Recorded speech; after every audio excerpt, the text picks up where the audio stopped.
Saya kan aku bilang Yesus itu adalah Tuhan, Yesus adalah Allah, gitu kan. Jadi pertanyaan saya yang pertama adalah, saya pernah lihat salah satu video di situ Tuhan Yesus Abang sedang berdoa di Taman Getsemani. Dia berkata, "Ya Bapakku," katanya. Terus saya pernah juga membaca salah satu di situ saat Yesus mau disalib, dia berdoa lagi, "Ya Bapakku, tolonglah," gitu kan. Jadi saya mau nanya, menurut Abang, kalau memang Yesus itu adalah Tuhan, kepada siapa dia berdoa? Siapa dia berdoa? Kalau nanya kepada siapa dia berdoa, ya jelas kepada Sang Bapa, Allah yang kekal dan Allah yang sejati itu.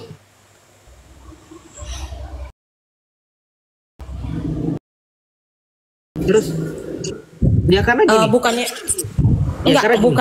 Bukannya Yesus kan tadi Abang bilang Yesus itu adalah Tuhan. Jadi kenapa dia berdoa? Kepada siapa dia berdoa? Dia berdoa kepada Allah Sang Bapa karena dia adalah firman Allah yang menjadi manusia. Sehingga dalam relasinya dengan Sang Bapa tidak terpisah sekalipun Sang Firman telah menjadi manusia dan diam di antara kita. Mengerti?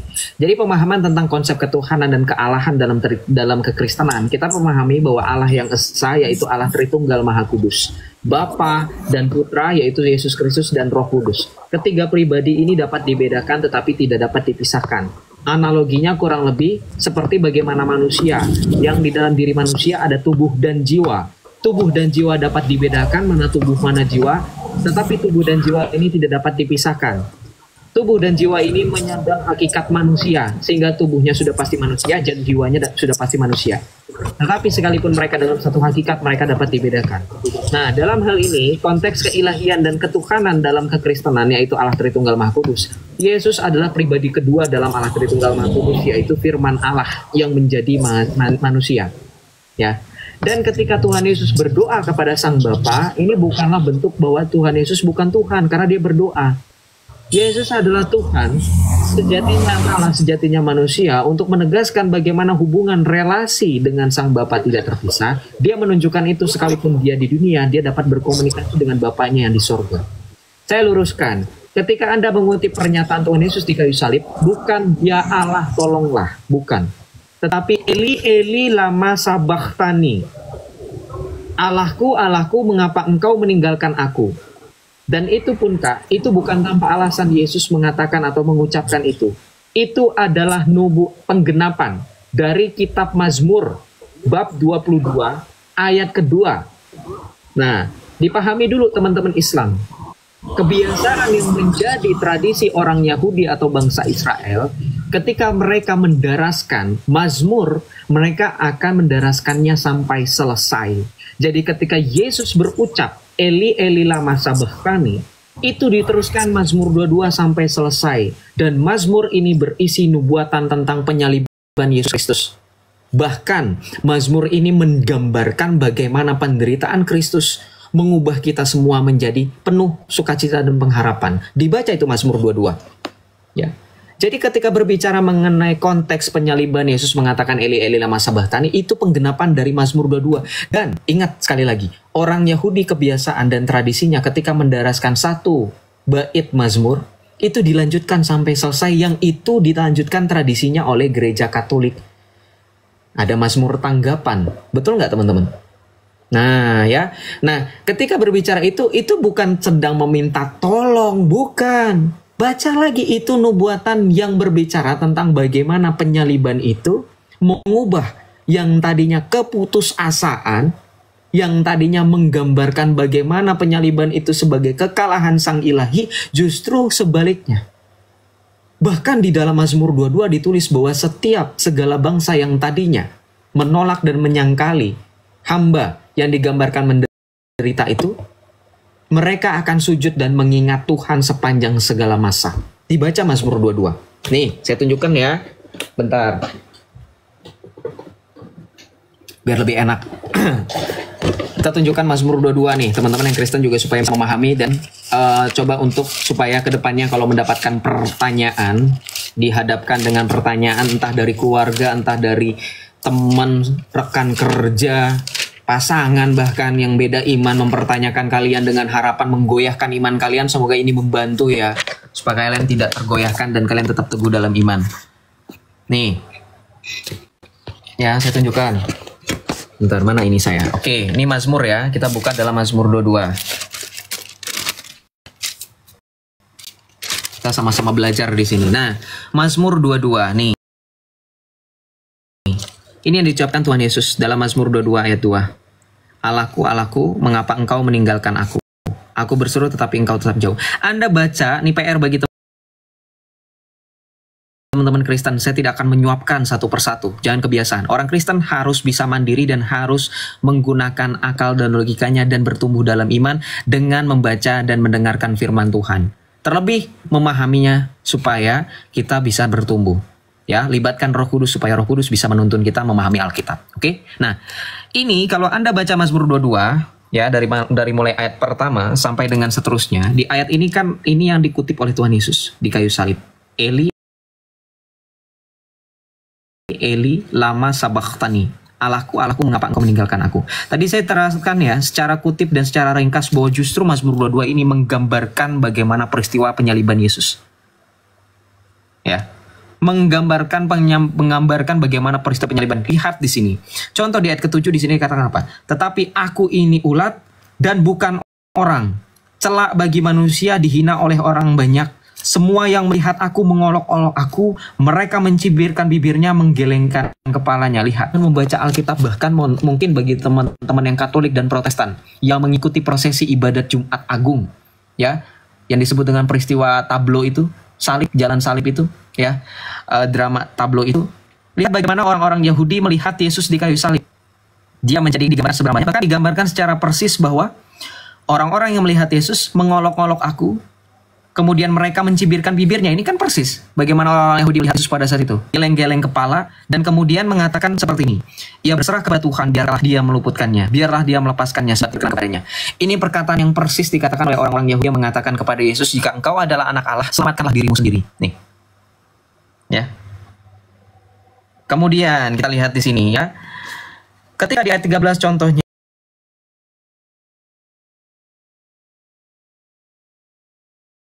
banyak lembu jantan mengerumuni aku, benteng-benteng dari basan mengepung aku. Mereka mengangkat mulut terhadap aku seperti singa yang hendak merekam dan mengaum. Seperti curah dan semua sendi tulangku seperti terlepas. Ini penggambaran yang sangat detail mengenai proses penyaliban. Nah, lihat di sini. Sebab anjing-anjing mengerumuni aku, gerombolan penjahat mengepung aku. Kita tahu, di dalam peristiwa penyaliban, Tuhan Yesus disebutkan bersama dua penjahat di sisi kanan dan di sisi kiri.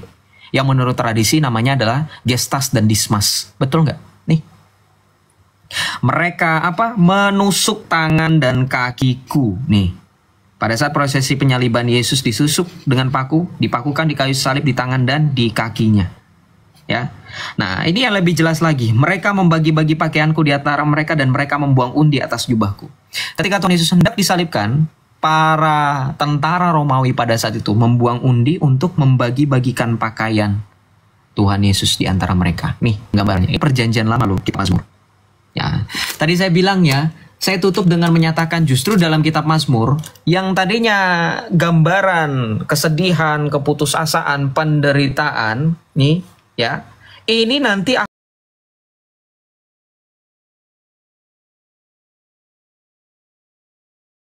akan apa? Akan menjadi sukacita. Diubah itu semua menjadi sukacita dan pengharapan. Kita baca dari ayat 27. Orang yang sengsara akan makan dan kenyang. Nih. Orang yang mencari Tuhan akan memuji-muji dia, kiranya hatiku bersukacita senantiasa.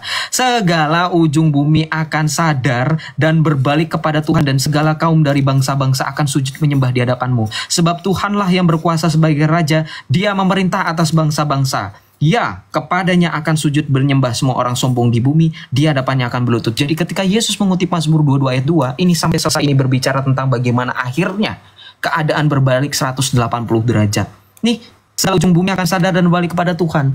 Pernahkah saudara baca dalam Alkitab atau berdasarkan visualisasi drama tablo ketika penyaliban Tuhan kita Yesus Kristus diperagakan ulang? Ketika terjadi penyaliban, Yesus di kata terakhir di penyaliban dia mengatakan tetelestai, sudah selesai. Apa yang terjadi? Langit tiba-tiba menjadi gelap, betul nggak? Bumi berguncang, tabir bait suci terbelah menjadi dua. Dan apa yang terjadi dengan orang-orang di sekitar? Mereka semua ketakutan. kepala tentara Romawi, berlutut bersimpuh sehingga keluar dari mulutnya, sungguh orang ini adalah anak Allah. Apakah penggambaran ini sama? Sama. Nih, segala ujung bumi akan sadar dan balik kepada Tuhan, dan segala kaum dari bangsa-bangsa akan sujud menyembah di hadapanmu. Nih, ya. Jadi Mazmur ini berbicara mengenai nubuatan dan tergenapi di kayu salib semua peristiwa ini secara persis dan detail. Ya, Kak, begitu. Dan pertanyaan yang sama tadi masih dengan konteks Yesus berdoa, tapi bedanya yang ini berdoa di Taman Getsemani. Yesus berdoa di Taman Getsemani tidaklah lebih dari bagaimana dia menjadikan dirinya sebagai teladan. Dan ingat, Yesus itu sepenuhnya Allah, sepenuhnya manusia. Ya, dan di dalam kemanusiaannya ia menjadi suri tauladan bagaimana Yesus mengajarkan para murid untuk berdoa. Maka ketika di Taman Getsemani, ketika Yesus selesai berdoa dan berbalik kembali menuju kepada para muridnya, teman-teman tahu kan dalam kisah Alkitab dituliskan bagaimana murid-muridnya malah tertidur. Kemudian Yesus menegur mereka, tidak sanggupkah engkau berjaga-jaga bersamaku? Berdoalah dan berjaga-jagalah supaya jangan engkau sampai jatuh ke dalam pencobaan. Itu poin utamanya, lebih detail dan lebih penting, mengajarkan bagaimana jangan sampai kita membiarkan diri kita terlena, bahkan sedetik pun tanpa adanya berdoa, melibatkan Allah. Dan ingat, ketika Yesus berdoa sekali lagi itu bukan untuk menunjukkan dirinya bukan Tuhan. Kalau masih ngotot juga, saya bisa kasih tunjuk dalil yang sama, yang bahkan saya bisa make sure kamu gak bakalan bisa jawab bahwa Tuhanmu juga berdoa. Kak Efre dan tentang Islam. Jadi konteks berdoa sekali lagi tidak terlepas bagaimana relasi antara Yesus yang adalah firman Allah dengan Sang Bapa sebagai sang sumber tidak terpisah. Karena nanti teman-teman boleh baca di dalam Ibrani 1 ayat 5 sampai dengan 13. Di situ dikatakan bahwa Bapa juga berdoa kepada Yesus. Nih, Ibrani 1 ayat 5, kita baca di sini. Perikopnya, anak Allah lebih tinggi daripada malaikat. Kita tahu anak Allah itu siapa? Yesus. Kita baca. Sebab kepada siapakah di antara malaikat-malaikat itu pernah ia katakan, engkaulah anakku, hari ini aku telah menjadi bapamu. Dan aku akan menjadi bapanya dan ia akan menjadi anakku. Lagi pula ketika ia membawa anaknya yang sulung ke dunia, ia berkata semua malaikat Allah harus menyembah dia. Tuh. Bahkan Bapa berkata kepada para malaikat, semua malaikat-malaikat Allah harus menyembah dia. Dia di sini siapa? Sang anak, yaitu Yesus Kristus, putra tunggal Sang Bapa. Yohanes 1:18. Jadi sama dalam konteks relasi inilah berdoa itu komunikasi antara Sang Firman dengan Sang Bapa, begitu juga sebaliknya antara Sang Bapa dengan Sang Firman. Itu tidaklah aneh, Kak. Gitu, ya. Jadi gini loh, Bang. Tadi kan pertanyaanku, Yesus berdoa kepada Allah Bapa. Abang pun bilang gitu kan. Jadi berarti di atas Yesus itu ada lagi kan? Berarti Yesus itu Tuhan atau bukan gitu? Yesus kenapa dia berdoa gitu? Kan saya sudah menjelaskan tadi. Jadi dia ngapain lagi berdoa kalau memang dia Tuhan? Bukannya Tuhan itu yang akan mengampuni seluruh dosa-dosa kita, yang akan memang seluruh dosa-dosa kita gitu kan? Saya udah jelasin panjang kali lebar tadi, ada 3 pribadi dalam Allah Tritunggal. Berarti kakak gak mendengerin. Terus kakak malah menyambungkan kalau dia Tuhan, kenapa dia malah berdoa, bukannya dia hanya mengampuni dosa. Oke lah kalau begitu ya. Nih, sekarang saya tanya balik sama kakak, mau nggak? Saya tanya balik nih sama kakak. Saya di sini cuma bertanya, Bang. Satu lagi, ya, saya sudah menjawab masalahnya, tapi kakak nggak mendengarkan dan kakak tidak menyimak dengan baik. Iya, yang kedua, karena kan banyak teman-teman saya yang Kristen juga di sini kan. Saya pernah bertanya sama mereka, kalau kita membuat kesalahan, kita akan mendapatkan dosa. Dan semua dosa itu akan kita pertanggungjawabkan kepada Tuhan. Jadi kenapa Tuhan Yesus menebus dosa-dosa umat manusia gitu? Kalau kita akan mempertanggungjawabkan lagi dosa-dosa kita itu kepada Tuhan gitu. Tuh. Apa sih narasinya? Gimana sih? Gini loh Bang, maksudnya ngapain Yesus menebus dosa-dosa manusia kalau nanti pun kita melakukan dosa, kita harus mempertanggungjawabkan lagi kepada dia gitu. Iya, justru yang ditebus oleh Yesus itu supaya kita tidak mengalami korban yang sama seperti dalam perjanjian lama. Karena dalam perjanjian lama setiap orang melakukan dosa itu harus melalui korban. Maka Yesus menggenapi itu semua, sehingga ketika kita berdosa kita tinggal memohon ampun kepada Tuhan Yesus tanpa adanya korban lembu, atau hewan ternak lainnya. Seperti yang tertulis dalam perjanjian lama. Paham nggak? Karena itulah Yesus dikatakan sebagai anak domba Allah yang menghapus dosa dunia. Paham? Penebusan Yesus itu untuk manusia berdosa, betul. Ya.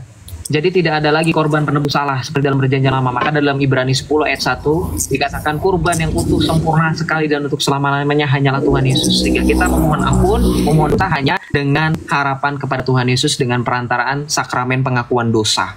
Paham? Makanya Tuhan Yesus memberikan karunia pengampunan dosa kepada para rasul dengan di dalam Injil Yohanes bab 20 ayat 21 sampai 22.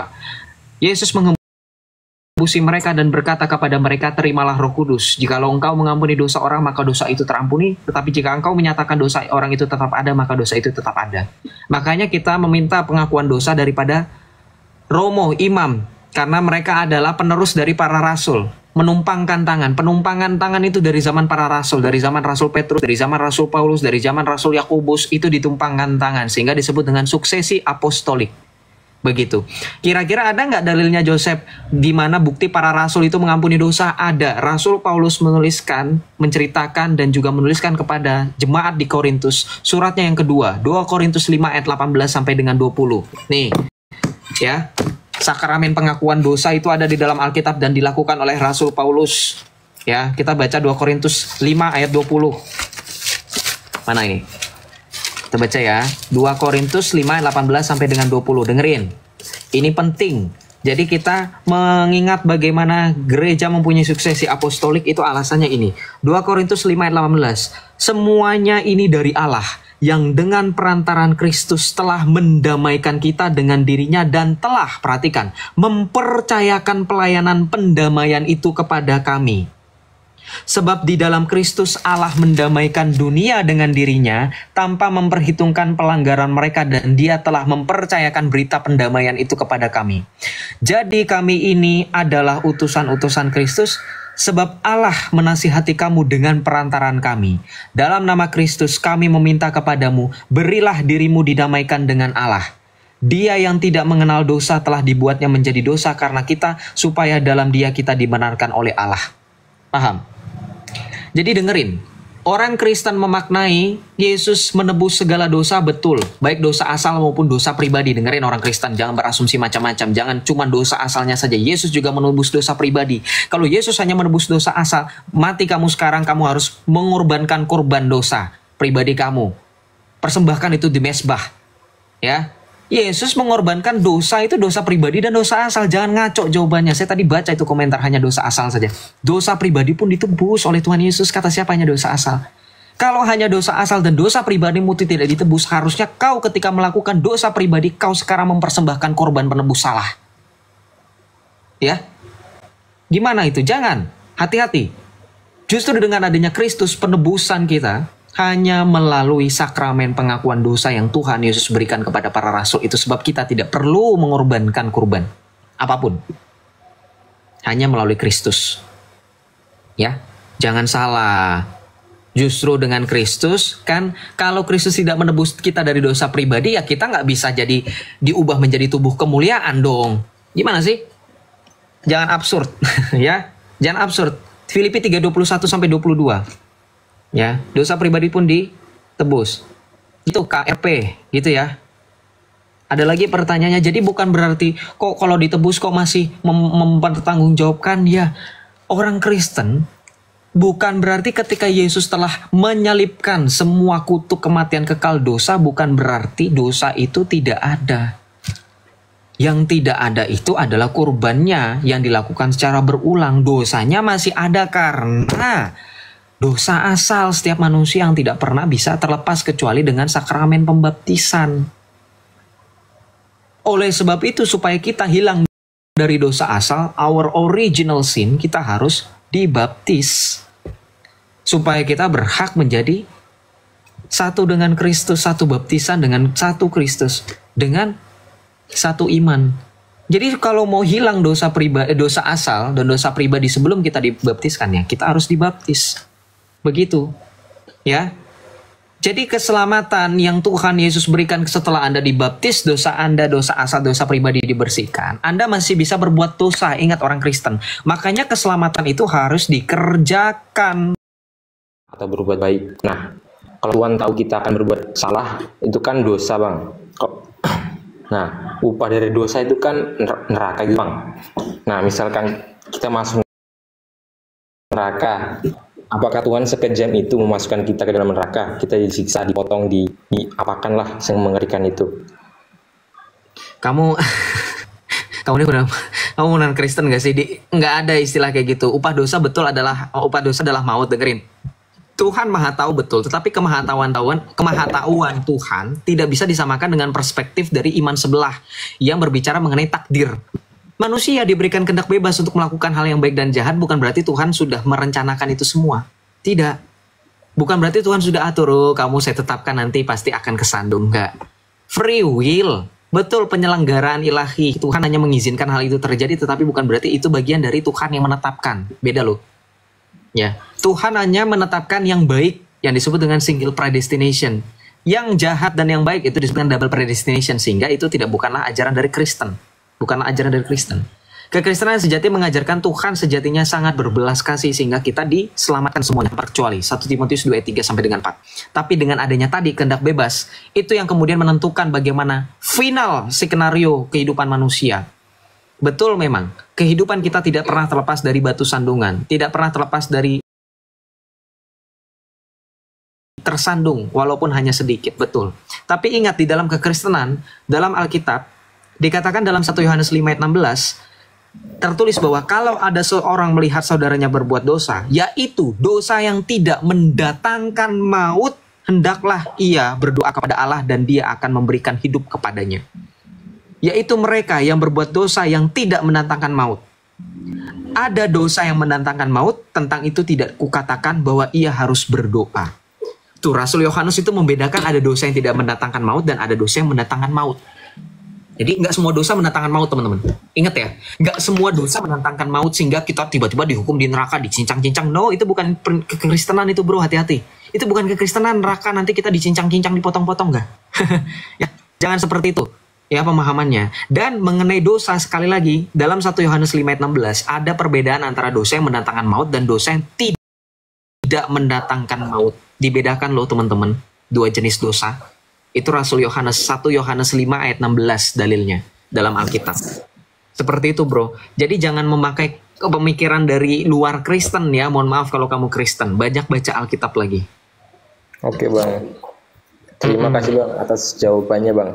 Terima kasih juga sudah mau bertanya. Mohon kalau kamu membaca komentar-komentar yang kurang berkenan di dalam hatimu dan di dalam dirimu, jangan diambil hati. Ambil saja itu sebagai introspeksi dan juga ambil saja itu sebagai hal-hal yang bersifat angin lalu ya. Teman-teman, saya ingatkan di kolom komentar jangan mudah menghakimi. Saya selalu sering bilang jikalau ada penanya kita, tamu kita yang menurut teman-teman nih kayaknya bukan Kristen nih, cuman ngaku-ngaku, anggaplah itu bagian dari doa. Kalaupun dia bukan Kristen, kita doakan mungkin jalan ke depannya dia menjadi Kristen. Biarkan itu hubungan dia dengan Allah, supaya keselamatan yang Kristus berikan jangan jadi batu sandungan ketika kita menghakimi saudara kita. Kalau ternyata dia beneran Kristen, nanti kamu jadi gimana? Apa yang dikatakan Kristus? Jangan pernah menghakimi, ya. Kalau kamu tidak mau dihakimi dengan ukuran yang sama. Begitu ya. Terima kasih ya Bro Ikan sudah mau bertanya. Sekali lagi mohon maaf kalau ada komentar yang berkenan ya. Tuhan berkati selalu ya. Tetap semangat dalam belajar dan teguh dalam iman. Tuhan Yesus memberkati. Tuhan Yesus memberkati, Bang. Ya, amin. Oke. Jangan mudah menghakimi ya. Kita berusaha untuk berpositif thinking supaya hidup kita, usia kita lebih lanjut dan kita tidak mudah untuk temperamen ya, menghadapi dengan sukacita apapun itu. Kalau saya beda ngadepin yang kayak gitu-gitu, yang polemik-polemik itu ya dengan sukacita, tapi kan sukacita ada batasnya. Dan sebenarnya kalau teman-teman mau protes cara saya menanggapi mereka, itu kan bagian dari entertain. Kadang kan saya itu melontarkan kalimat-kalimat yang betul nyelekit, tapi kan bagi ada yang menganggap itu hiburan, kadang ada yang ketawa. Nah, itulah bagian saya menghibur diri saya untuk melepaskan penat menghadapi mereka yang berpolemik itu. Nah, tapi untuk saudara-saudara kita yang sudah, misal mereka sudah naik, oh saya Kristen, ya biarkan saja sekalipun mereka ternyata di tengah-tengah pernyataan atau narasi atau statementnya kayak bukan Kristen nih, kita tetap berpositive thinking. Kalaupun dia bukan Kristen, kita doakan semoga ya, sooner or later, cepat atau lambat dia menjadi Kristen. Tapi kalau dia Kristen ternyata ya udah, kita doakan semoga dia bertumbuh dan tetap teguh dalam iman. Kita doakan sekalipun misalkan ada pemikiran yang menyimpang, kita bantu ingatkan, jangan mudah menghakimi.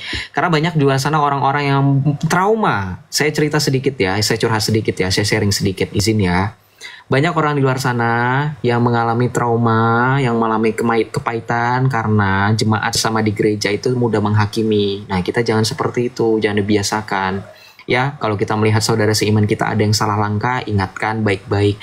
Dan kamu pun yang salah langkah, jangan tengkuk hati, ya, jangan keras hati. Biarkan, relakan dirimu untuk ditegur. Karena Alkitab mengatakan dalam kitab Wahyu oleh Tuhan Yesus, barang siapa kasihi, ia ku tegur dan ku hajar.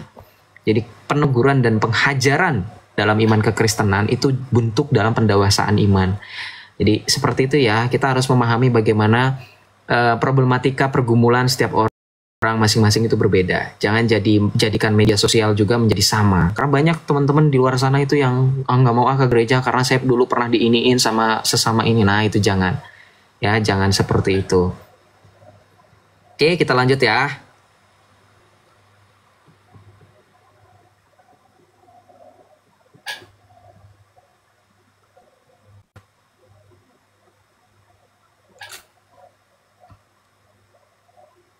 Udah naik belum orang ini? Udah ya. Shalom Anan 07, selamat malam.